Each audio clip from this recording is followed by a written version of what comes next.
MCC सम्झौतामा संशोधन सम्भव नभएको उपाध्यक्ष सुमारको स्पष्टोक्ति। प्रधानमन्त्री देउवा र माओवादी केन्द्रका अध्यक्ष दाहालले फागुन 16 भित्रमा अनुमोदन गर्ने प्रतिबद्धता जनाएको दावी। स्थानीय तहको नयाँ निर्वाचन तयारी भइरहेका बेला संख्यामा विवाद 753 कि 766 भन्नेमा नयाँ बहस। स्थानीय तहको निर्वाचन मिति घोषणामा ढिलाइ भएको भन्दै चौतर्फी आलोचना, केही दिनभित्रमै मिति घोषणा गर्ने सरकारको भनाई। राजीनामा दिनुपर्ने दबावका बीचमा बेलायती प्रधानमन्त्री जोन्सनद्वारा आफ्नो सचिवालयमा थप 2 जनालाई नियुक्त। कोभिडका क्रममा भोज गरेको सार्वजनिक भएपछि आलोचना। र अफ्रिका कप अफ नेसन्सको फाइनल भिडन्त आज। उपाधिका लागि इजिप्ट र सेनेगल प्रतिस्पर्धा गर्दै। नमस्कार, कान्तिपुर डायरीका साथमा साथी सन्तोष र म अनिल। समाचार अब विस्तारमा। अमेरिकी सहयोग नियोग एमसीसीले नेपालसँगको सम्झौतामा कुनै संशोधन सम्भव नहुने प्रश्न पारेको छ। संसदबाट अनुमोदन गर्नु अघि संशोधन गर्ने विकल्पमा सत्ता गठबन्धनभित्र बहस चलिरहेका बेला एमसीसी मुख्यालयको डिपार्टमेन्ट अफ कम्प्याक्ट अपरेसन्सकी उपाध्यक्ष फतिमा सुमारले सम्झौता अनुमोदन र कार्यान्वयनको विकल्पमा जान नेपाललाई आग्रह गर्नुभएको छ। एमसीसीकै सन्दर्भमा उहाँले भदौ 24 देखि 27 सम्म नेपाल भ्रमण गर्नुभएको थियो। एमसीसी मुख्यालय वाशिङटन डीसीबाट शुक्रबार बेलुकी कान्तिपुरसँग भर्चुअल संवाद गर्दै सुमारले भन्नुभयो, म स्मरण गराउन चाहन्छु कि एमसीसीलाई अन्तर्राष्ट्रिय सम्झौताका रूपमा मान्यता दिलाउन संसदबाट पारित गराउनु पर्छ भन्ने निर्णय नेपालको कानून मन्त्रालयले गरेको हो। सबै प्रावधानहरूमा सहमत भएर नै 4 वर्ष अघि सेप्टेम्बर 14, 2017मा नेपाल सरकारले सम्झौतामा हस्ताक्षर गरेको हो। अहिले आएर कुनै पनि बुदामा संशोधन गर्न सम्भव छैन। प्रधानमन्त्री शेरबहादुर देउवाले भने केही विषयमा स्पष्ट पार्न र आवश्यक परे संशोधन समेत गराउन पहल गर्ने भन्दै सहयात्री दलहरूसँग राय माग्नु भएको थियो। एमसीसी सम्झौता फागुन 16 भित्र अनुमोदन गर्नुपर्ने अमेरिकी शर्तका बारेमा चर्चा भइरहेका बेला सुमारले यो समयसीमा प्रधानमन्त्री देउवा र माओवादी केन्द्रका अध्यक्ष पुष्पकमल दाहालले नै तोकेको बताउनु भयो। उहाँले भन्नुभयो, प्रधानमन्त्री देउवा र अध्यक्ष दाहालले सेप्टेम्बर 29 असोज 13 मा पठाएको पत्रमा 5 महिनाभित्रमा सम्झौता अनुमोदन गर्ने प्रतिबद्धता व्यक्त गर्नुभएको छ। उहाँहरूको अनुरोध अनुसार 5 महिनाको समयावधि फेब्रुअरी 28 मा सकिन्छ। हामी सो दिनभित्र सम्झौता अनुमोदन भएको हेर्न चाहन्छौँ। राजनीतिक सहमति प्राप्त गर्न र संसदबाट सम्झौतालाई अनुमोदन गर्न 2 नेताले समय मागेको उहाँको भनाइ छ। अब कान्तिपुर सविस्तारको पालो। कान्तिपुर सविस्तार। सरकारले स्थानीय तहको निर्वाचन मिति केही दिनमै तोक्ने तयारी गरेको छ। सत्तारूढ गठबन्धनले स्थानीय तहको निर्वाचन मिति घोषणा गर्न आलटाल गरिरहेको चौतर्फी आलोचना हुन थालेपछि केही दिनभित्रै सरकारले मिति तोक्ने तयारी गरेको हो। निर्वाचन आयोगले आगामी जेठ 4 गतेका लागि निर्वाचन गर्न सकिने प्रस्ताव गरेपछि सबैको ध्यान सरकारको निर्णयतर्फ सोझिएको छ। निर्वाचन आयोगले स्थानीय तहको निर्वाचनबाट निर्वाचित पदाधिकारीको समयावधि आगामी जेठ 5 गते सकिने भन्दै सो अगावै स्थानीय तहको निर्वाचन सम्पन्न गर्न सरकारलाई परामर्श दिएको छ। जेठ 5 गते अगावै स्थानीय तहको निर्वाचन गराउनु संवैधानिक र कानूनी दायित्व रहेको भन्दै आयोगले जेठ 4 गते बुधबारका दिन स्थानीय तहको निर्वाचन एकै दिन गर्ने गरी मिति तोक्न परामर्श दिएको हो। आयोगको परामर्श अनुसार सरकारले मिति तोक्ने तयारी गरेको छ। सरकारका प्रवक्ता संचार तथा सूचना प्रविधि मन्त्री ज्ञानेन्द्र बहादुर कार्कीले अब बस्ने मन्त्री परिषद बैठकबाट स्थानीय तह निर्वाचनको मिति तोक्ने सरकारको तयारी रहेको बताउनुभयो। स्थानीय निर्वाचनका निमित्त निर्वाचन आयोगले सरकारलाई परामर्श दिइसकेको छ र सरकारले अब बस्ने मन्त्री परिषदको बैठकद्वारा निर्वाचनले दिएको परामर्शलाई दृष्टिगत गरेर निर्वाचनको मिति घोषणा गर्छ। म तपाईँ मार्फत सबै देशवासीमा आग्रह गर्न चाहन्छु कि अब स्थानीय तहको निर्वाचनको तयारीमा जुटेर मुलुकलाई आवधिक निर्वाचनको जुन महत्व छ, जुन सिद्धान्त छ, त्यस अनुसार अगाडि बढ्नका निमित्त म आग्रह गर्छु। निर्वाचनको व्यवस्थापनका लागि पनि मिति घोषणा गर्न ढिला भइसकेको भन्दै निर्वाचन आयोगले निरन्तर सरकारलाई ताकेता गरिरहेको छ। स्थानीय तह निर्वाचन ऐनको दफा 4 ले निर्वाचनको मिति तोक्नु अघि सरकारले आयोगसँग परामर्श गर्नुपर्ने व्यवस्था गरेको छ। सोही व्यवस्था अनुसार आयोगले सरकारसँग निर्वाचनका लागि मिति पनि प्रस्ताव गरिसकेको छ। आयोगका प्रवक्ता शालिग्राम शर्मा पौडेलले सरकारले चाँडै नै मिति तोक्ने विश्वास व्यक्त गर्नुभयो। आयोगले औपचारिक रूपमा आफ्नो प्रस्ताव सहित मंगलबार अब त्यत्रो सामान्य प्रधानमन्त्रीज्यू लगायतको टोलीलाई भेट गरेपछि बुधबार छुट्टी भयो, शनिबार बिदा आज बिदै भयो, बीचमा 2 दिन थियो। अब आउने क्याबिनेटको बैठकबाट निर्णय होला भन्ने अपेक्षा गरेको छ आयोगले। स्थानीय तहको निर्वाचन बारे संविधान र ऐनमा रहेका व्यवस्था बाध्यका कारण त्यसलाई सच्याएर चुनावको मिति घोषणा गर्ने सत्तारूढ दलका कतिपय नेताले अभिव्यक्ति दिइरहेका छन्। विपक्षी दल भने अहिलेकै अवस्थामा चुनावमा जाने आँट नभएका कारण सरकारमा रहेका दलहरूले आलटाल गरिरहेको आरोप लगाउन थालेका छन्। नेकपा एमालेका अध्यक्ष केपी शर्मा ओली हामीलाई देखाएरै त्यहाँ बन्दरबाँड चलिरहेको, हामीले देखाउने र अनि हाम्रो नाममा चाहिँ बन्दरबाँड चलिरहेका छ। हामी भनिरहेका छौँ संविधान बमोजिम, कानुन बमोजिम र आवश्यकता अनुसार लोकतान्त्रिक प्रणालीका आधारभूत मूल्य, मान्यता, आवश्यकता र यसका अभ्यासहरूलाई निरन्तरता दिने यस कुराका निम्ति स्थानीय तहको निर्वाचन कमसे कम निर्वाचन आयोगले सिफारिस गरेकै समयमा जेठ 4 मा हुनुपर्दछ र यसलाई विभिन्न चरण उपचरण गरेर यसपल्ट गर्ने होइन, एकै चरणमा गर्नुपर्छ। दोस्रो पटक प्रस्तावित मितिमा निर्वाचन हुने हो भने अब 103 दिन मात्रै बाँकी छ। यसअघि 2074 सालमा पनि निर्वाचनका लागि विभिन्न मिति तय हुँदै निर्वाचन सम्पन्न भएको थियो। सरकारले आफ्नो अनुकूलता अनुसार निर्वाचनको मिति तोक्ने गरेको छ।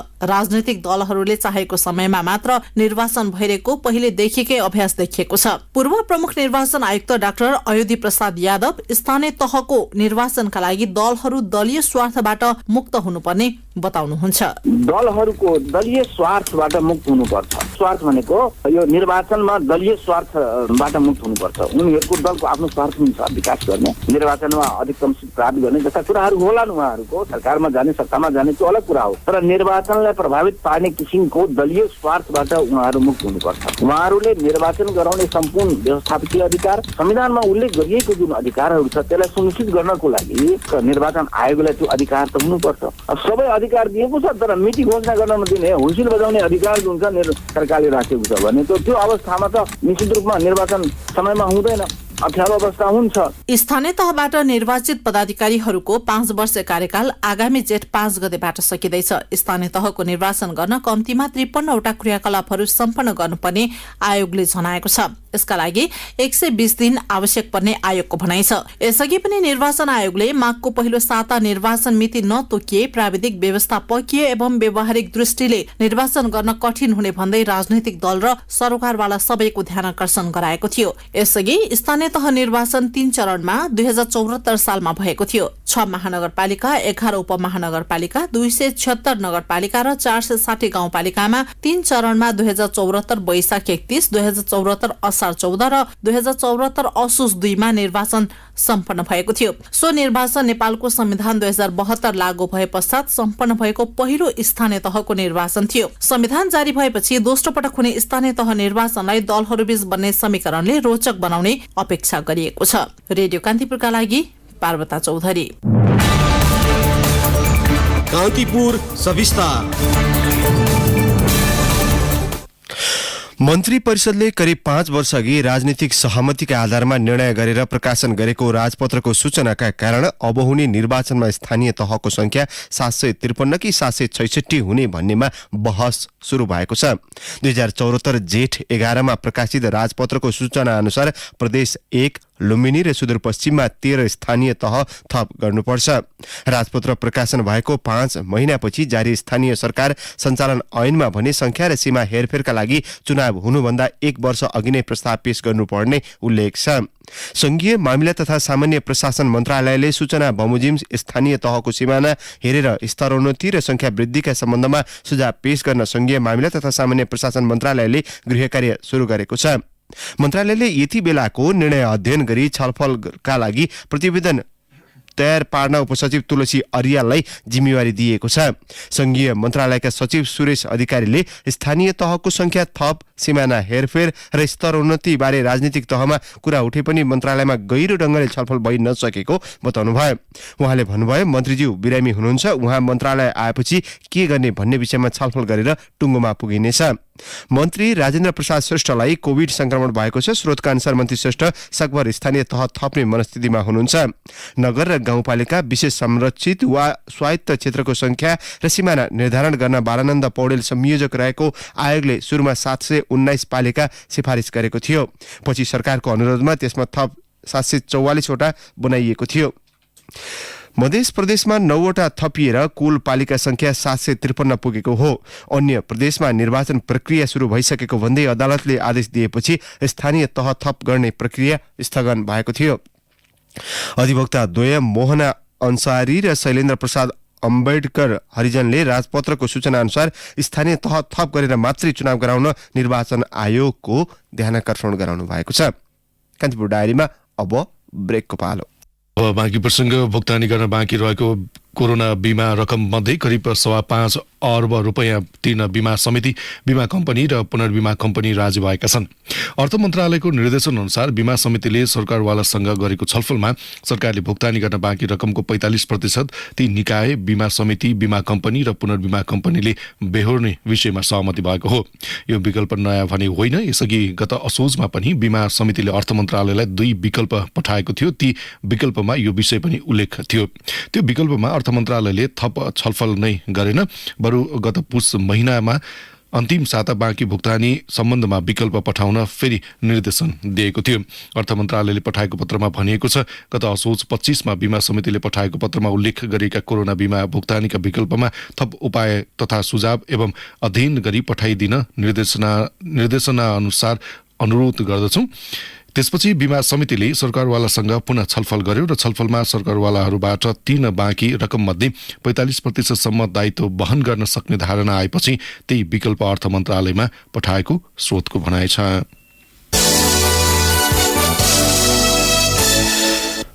कोभिड-19 को संक्रमण रोक्नका लागि करिब 2 वर्षसम्म अन्तर्राष्ट्रिय सीमा बन्द गरेको अस्ट्रेलियाले केही महिना अघि भिसा बाहक विदेशीलाई भित्र्याउने निर्णय गर्यो।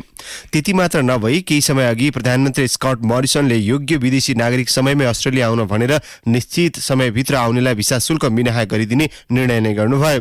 यो सँगै विद्यार्थीले सातामा 20 घण्टा मात्रै काम गर्न पाउने सीमा समेत अस्थायी रूपमा हटाइएको थियो। पछिल्लो समयमा बढ्दै गएको कामदार समस्या, अर्थतन्त्रलाई कोरोनापछि माथि उठाउनु पर्ने बाध्यता र विद्यार्थीहरू अन्य देशतिर आकर्षित हुन थालेपछि मोरिसन पछिल्लो निर्णय गर्न बाध्य हुनुभएको थियो। अस्ट्रेलिया सरकारको घोषणाले नेपाली विद्यार्थीलाई समेत उत्तिकै उत्साही मात्र बनाएको छैन। पछिल्लो 1 महिनामा हजारौं विद्यार्थी अस्ट्रेलिया पुगिसकेका छन्। यद्यपि बाहिरबाट सुन्दा जति सहज लागे पनि अस्ट्रेलिया पुगिसकेपछि विद्यार्थीलाई सोचे जति सहज भने छैन। अहिले कोठा भाडामा नपाउने, भनेको समयमा काम नपाउने, कलेजको शुल्क तिर्न समस्या हुने, एयरपोर्टबाट लिन आउने मान्छे नभएको गुनासो विद्यार्थीले गर्न थालेका छन्। विद्यार्थीलाई सकभर सहयोग पुर्याउँदै आएका NRNA लगायतका संस्थाहरूले पछिल्लो समयमा आउने विद्यार्थीलाई खाना बस्नकै समस्या हुन थालेको बताएका छन्। NRNA दक्षिण अस्ट्रेलियाका सचिव विनोद बानिया कोठा भाडा मात्रै नभई विद्यार्थीले एयरपोर्टबाट पिकअप गरिदिन, पकेट खर्च दिन मात्र नभई कलेजको शुल्क तिर्नका लागि पनि सहयोग माग्न थालेका छन्। NRNA ले अस्ट्रेलिया पुग्ने बित्तिकै सबै किसिमको सहयोग गरिहाल्छ भनेर सोच्नु गलत भएको उहाँको भनाइ छ।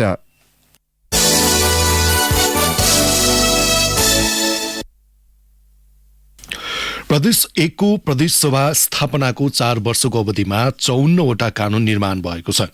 अनि प्रदेशको तुलनामा सबैभन्दा पहिला राजधानी टुङ्गो लगाए पनि प्रदेशको नामकरणमा पछि परेको प्रदेश 1 ले कानून निर्माणमा गरेका प्रगति समेटेर सहकर्मी देवनारायण शाहको तयार पारेको एक रिपोर्ट। सबैभन्दा पहिले 2076 वैशाख 26 गते नै प्रादेशिक राजधानी टुङ्ग्याउन सफल भएको प्रदेश 1 ले 4 वर्ष बितिसक्दा पनि प्रदेशको नाम भने जुराउन सकेको छैन। प्रदेश सभाले पारित गरेका 54 वटा कानून मध्ये मुख्यमन्त्री तथा मन्त्री परिषदको कार्यालयले 11, आन्तरिक मामिला तथा कानून मन्त्रालयले 13, आर्थिक मामिला तथा योजना मन्त्रालयले 13 वटा कानून बनाएका छन्। यस्तै भौतिक पूर्वाधार विकास मन्त्रालयले 5, सामाजिक विकास मन्त्रालयले 5, भूमि व्यवस्था कृषि तथा सहकारी मन्त्रालयले 2 र उद्योग पर्यटन वन तथा वातावरण मन्त्रालयले ल्याएको 5 वटा कानून प्रदेश सभाले पारित गरिसकेको छ। प्रदेश सभाको कार्यकाल 1 वर्ष मात्रै बाँकी रहेको अवस्थामा पनि आवश्यक कानून निर्माण गर्न अझै सकेको छैन। सभामुख प्रदीप कुमार भण्डारीले प्रदेश सभाले 4 वर्षमा 54 वटा कानून निर्माण, प्रदेशको राजधानी टुङ्ग्याउने र प्रदेश सभा भवन निर्माण गर्नु उपलब्धि भएको बताउनु भएको छ।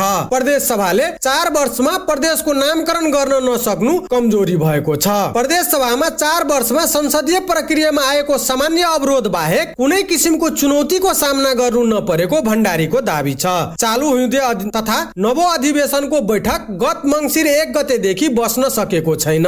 मुख्यमन्त्री राजेन्द्र कुमार राईले मङ्सिर 1 गते प्रदेश सभाबाट विश्वासको मत लिएदेखि अर्को बैठक भने बस्न सकेको छैन। प्रदेश सरकारले बिजनेस नदिँदा प्रदेश सभाको बैठक अन्यलमा परेको छ।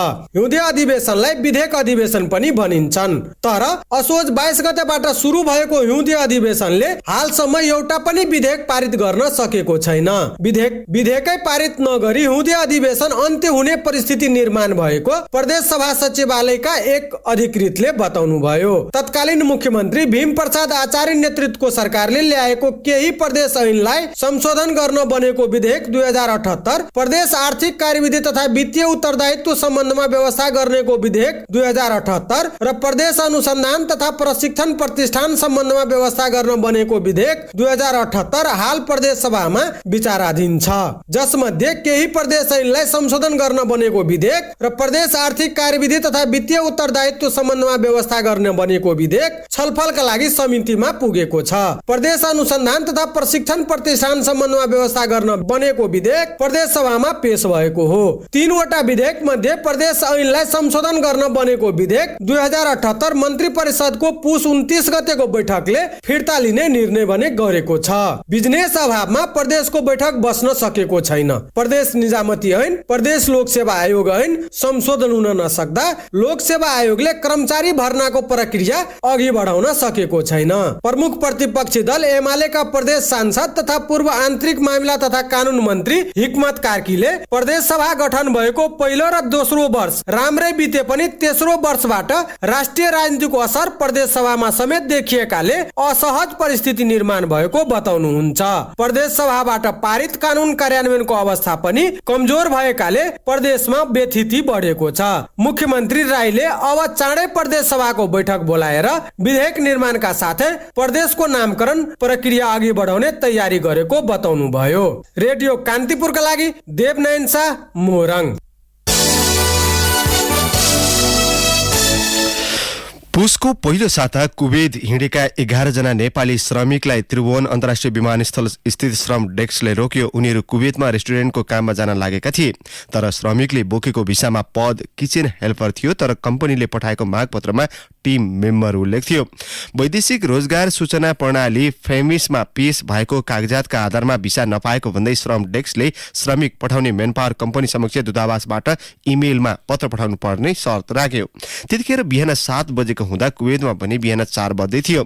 श्रम डेस्कले माग गरेको कागजात तुरुन्तै पेश गर्न सक्ने अवस्था थिएन। कागजात पेश हुन नसक्दा बिहान 9 बजेको विमानमा 11 जना श्रमिक उड्न नपाउने भए।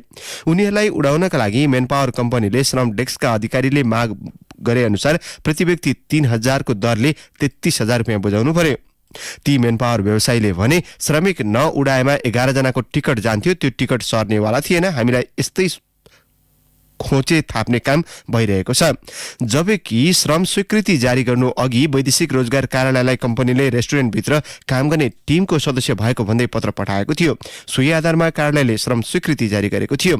वैदेशिक रोजगार व्यवसायी संघका निवर्तमान अध्यक्ष रोहन गुरुङ विमानस्थलमा राखिएको श्रम डेस्कबाट यता बार्गेनिङ दिनहुँ चलिरहेको दावी गर्नुहुन्छ।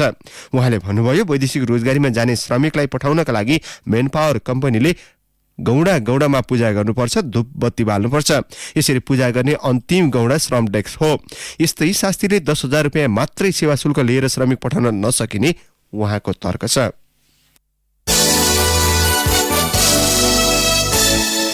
कोसीटपु वन्यजन्तु आरक्षण क्षेत्रमा घडियाल छाडिएको छ। आरक्षणको पश्चिम पथरी पोस्टबाट कोसी नदीको भङ्गालो मोरिया धारबाट 20 वटा घडियाल छाडिएको हो।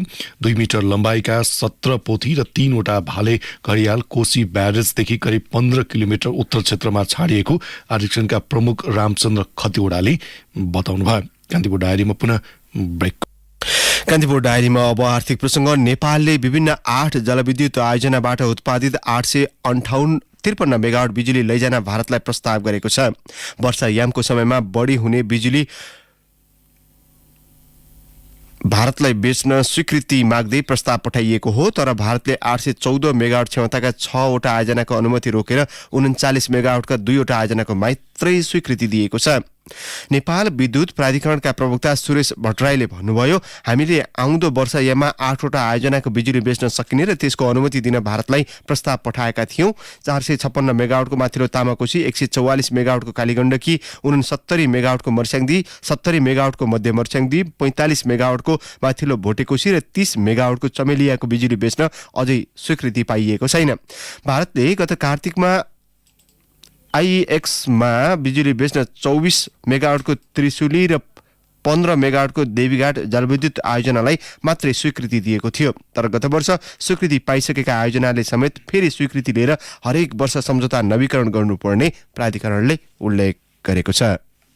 अब अन्तर्राष्ट्रिय प्रसङ्ग, राजीनामा दिनुपर्ने दबावका बीचमा बेलायतका प्रधानमन्त्री बोरिस जोन्सनले आफ्नो सचिवालयमा 2 जना थप गर्नुभएको छ। क्याबिनेट कार्यालय मन्त्री स्टिभ बार्कले अब प्रधानमन्त्रीको कार्यालय प्रमुख रहनुहुनेछ। जोन्सन लन्डनको मेयर हुँदाका सल्लाहकार टुडो हारीलाई संचार निर्देशकका रूपमा नियुक्त गर्नुभएको हो। बीबीसीका पूर्व संवाददाता रहेका टुडो सहितको नियुक्तिले प्रधानमन्त्री कार्यालयको सञ्चारलाई सुधार गर्ने जोन्सनको भनाइरहेको छ। कोभिड प्रतिबन्धका समयमा प्रधानमन्त्री कार्यालयका कर्मचारीले भोज गरेको सार्वजनिक भएपछि जोन्सनमाथि राजीनामा दिनुपर्ने चर्को दबाव छ।